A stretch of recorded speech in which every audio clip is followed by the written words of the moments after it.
ठीक है। तो अभी तक अपने क्रिएट प्रोसेस कर लिया था, मैं एक यूजर से डेटा लेके पर्टिकुलर डेटाबेस के अंदर स्टोर करता था। अब मेरे को रिवर्स प्रोसेस करनी है, अब मेरे को डेटाबेस से डेटा फेच करके इस पर्टिकुलर यहाँ पे एक पेज पे शो करना है। क्लियर है? तो अभी मैंने इसके पहले तक CRUD ऑपरेशन में से क्रिएट प्रोसेस कंप्लीट कर लिया था, अब मेरे को रीड प्रोसेस कंप्लीट करनी है। तो मैं रीड प्रोसेस कैसे करूंगा? जैसे ही कल मैंने डेटा इंसर्ट किया था, तो यहाँ पे मैं सबटिक के @gmail.com दे रहा हूँ और पासवर्ड 123456 करके समथिंग कुछ दे रहा हूँ। ठीक है, और इसको मैं सबमिट करता था, तो ये रिडायरेक्ट कहाँ हो जाता था मेरे? देखो यहाँ पे आपके यूआरएल में दिख रहा है मैंने एक राउट बनाया था, करेक्ट? तो यहाँ पे मैंने पेज का नाम क्या दिया था? Customer view. तो यहाँ पे वो रिडायरेक्ट, जैसे ही मेरा डेटा डेटाबेस में स्टोर हो जाता है, वो रिडायरेक्ट मैं कहाँ कर देता हूँ उसको? व्यू पेज पे। ठीक है, तो अब व्यू पेज पे मेरे ऑलरेडी मैंने एक टेम्पलेट इंटीग्रेट किया था, तो जो ऑलरेडी टेम्पलेट में जो डेटा था वो यहाँ पे आपका शो हो रहा है। ठीक है, तो मेरे को इस डेटा को रिमूव करना पड़ेगा सबसे पहले।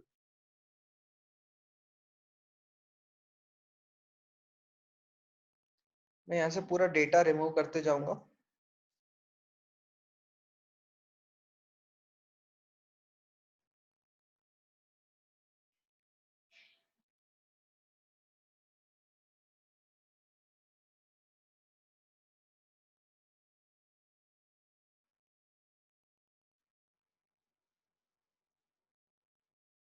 इसमें बहुत सारा ऑलरेडी डेटा है, क्योंकि ये बाय डिफॉल्ट एक टेम्पलेट थी। तो मैं यहाँ से पर्टिकुलर पूरा कॉपी कर लूंगा और ये सब पूरा डेटा मैं डिलीट कर दूंगा, क्योंकि ये डेटा मेरे कुछ काम का नहीं है, ये स्टैटिक डेटा है। मेरे को यहाँ पे पूरा डेटा डायनामिक लेके आना है। तो यहाँ पे मैं क्या करूंगा, मैं इतना प्रोसेस लाके यहाँ तक डिलीट कर देता हूँ। अब मैं वापस जाके एक बार पेज पे चेक कर लूंगा कि मेरा डेटा चला गया है कि नहीं, स्टैटिक डेटा। ठीक है, यहाँ पे होवर टेबल वाला ही मेरे को डेटा रहने देना है, बाकी का data table with all features मेरे को पूरा डिलीट कर देना है। मैं यहाँ पे इसको करेक्ट करता हूँ, सेलेक्ट कर देता हूँ और इस प्रोसेस को मैं कंप्लीटली डिलीट कर देता हूँ।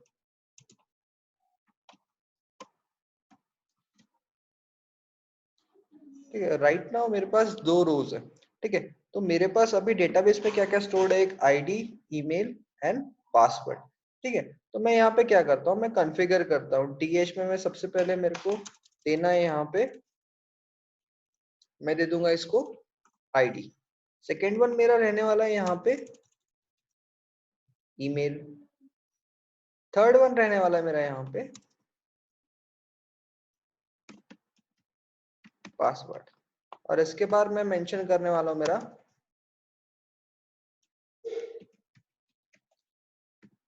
Action, again action. इतना प्रोसेस मैंने अभी तक कर दिया। ठीक है, ये चेंज हो गया है। अब यहाँ पे जो भी डेटा आएगा वो मेरा डायनामिक डेटा आएगा, जो डेटा मेरे डेटाबेस से मैं लाके यहाँ पे शो करूंगा। ठीक है, तो यहाँ पे मैं क्या करूंगा, अब मेरे को यहाँ पे लगेगा डायनामिक डेटा, तो मेरे को यहाँ पे स्टैटिक डेटा पूरा हटाना पड़ेगा। तो यहाँ पे मैं क्या करता हूँ, यहाँ पे मैं इस tr को भी रिमूव कर देता हूँ।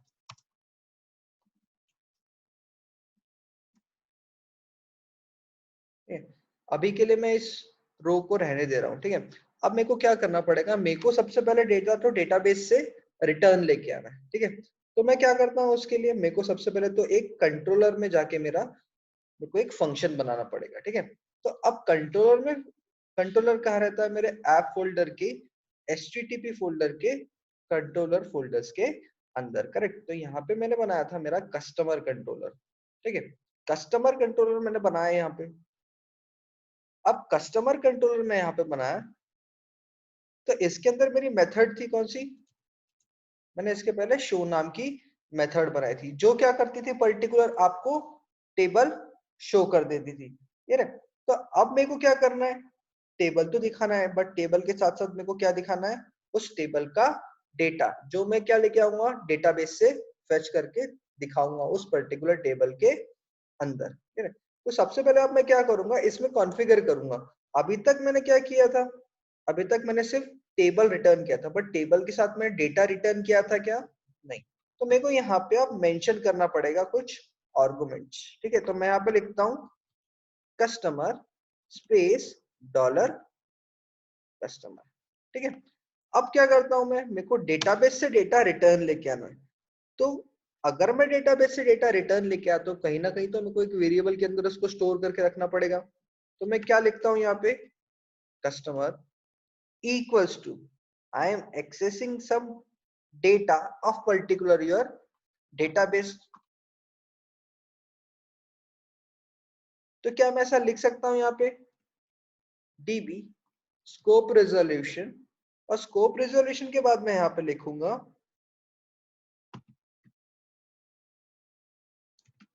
टेबल, और मेरे टेबल का नाम वो भी सिंगल कोट्स के अंदर। तो मेरे टेबल का नाम है कस्टमर्स, और यहाँ पे मैं मेथड यूज करूंगा,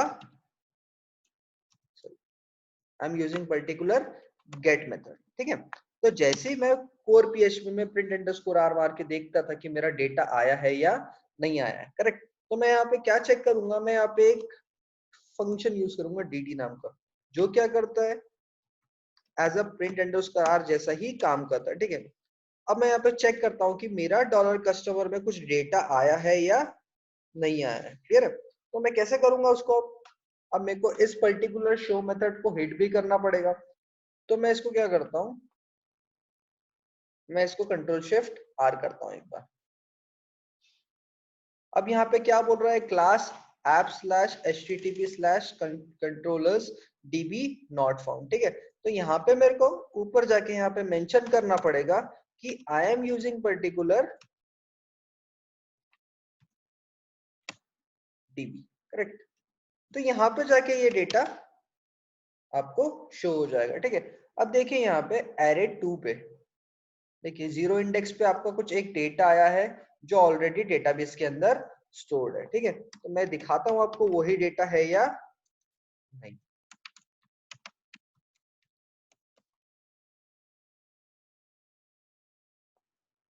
ठीक है, मैंने ये मेरा डेटाबेस ओपन कर दिया है। मैं यहाँ पे एक बार चेक कर लूंगा मेरे डेटाबेस का नाम। सो मैंने डेटाबेस का नाम दिया है न्यू ब्लॉक। मैं सिंपल जाऊंगा यहाँ पे,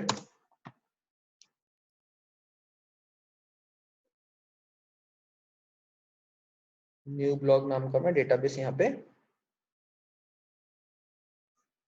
चेक कर लूंगा।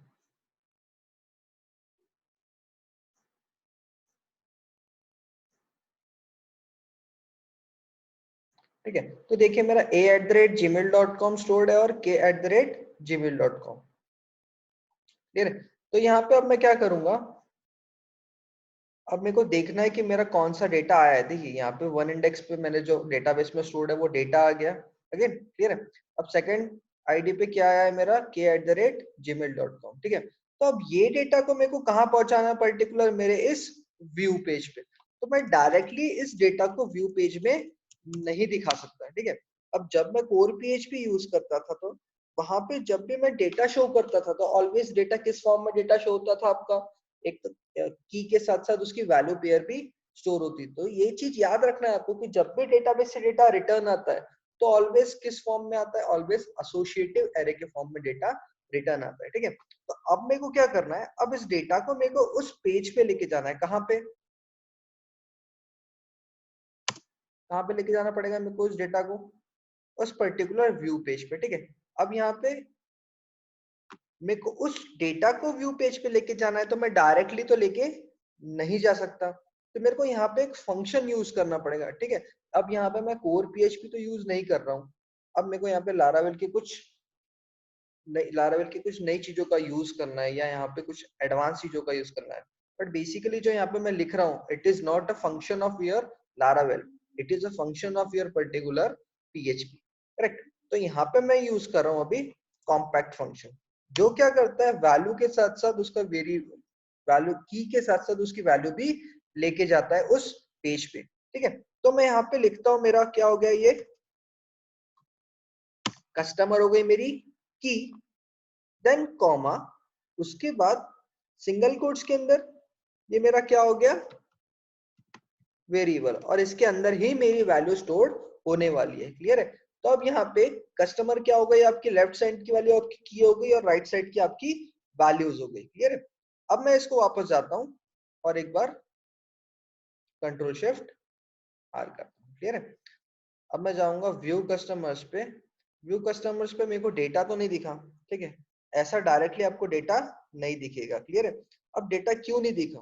क्योंकि मेरा हर बार डेटा फेच होके आने वाला डेटाबेस से, तो मेरे को कंटिन्यूअस ऑपरेशन परफॉर्म करना है। ठीक है? तो एक चीज याद रखना कि अगर आपको कंटिन्यूअसली ऑपरेशन परफॉर्म करना है तो आपको वहां पे एरे यूज करना पड़ेगा। क्लियर है?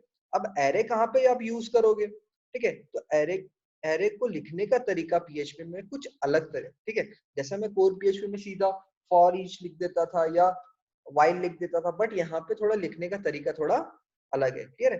तो मैं क्या करता हूँ, यहाँ पे इस टीआर को मैं अभी के लिए डिलीट कर देता हूँ, क्योंकि मेरे को यहाँ पे डेटा जो ऑलरेडी ये डेटा था वो तो स्टैटिक फॉर्म में था। अब इसके जगह मेरे को डेटा कौन सा लेके आना है? डायनामिक डेटा लेके आना है जो मेरे डेटाबेस में स्टोर्ड है। क्लियर है? तो अब मैं यहाँ पे क्या करता हूँ, मैं कुछ लूप यूज करता हूँ। यहाँ पे मैं लिख रहा हूँ यहाँ पे फॉर ईच। अब लारावेल में फॉर ईच लिखने का यही तरीका है। ठीक है? मैं यहाँ पे लिखता हूँ मेरे वेरिएबल का नाम कस्टमर एज डॉलर की, क्लियर है, एंड डॉलर डेटा। अब इसके बाद मैं यहाँ पे क्या स्टार्ट करूंगा, मैं स्टार्ट करूंगा मेरा टीआर, और टीआर के बाद मैं यहाँ पे मेरा एंड कर दूंगा एंड फॉर ईच। क्लियर है? अब इसके बीच में मेरे को डेटा वहां पे शो करना, तो मैं यहाँ पे ऐसा लिख सकता हूं टीडी करली ब्रेसेस डॉलर डेटा इंप्लाइज, ये मेरी हो गई आईडी, यहां पे मेरे को शो करना है ईमेल, एंड यहाँ पे मेरे को शो करना है पासवर्ड। ये यहाँ तक ये सब चीजें मेरे को ऑलवेज ये मेरी स्टैंडर्ड रहने वाला है। This is a particular standard way to show a data in your table. So let's we check कि I'm getting the particular dynamic data or not. We are getting particular dynamic data from database. Clear? Then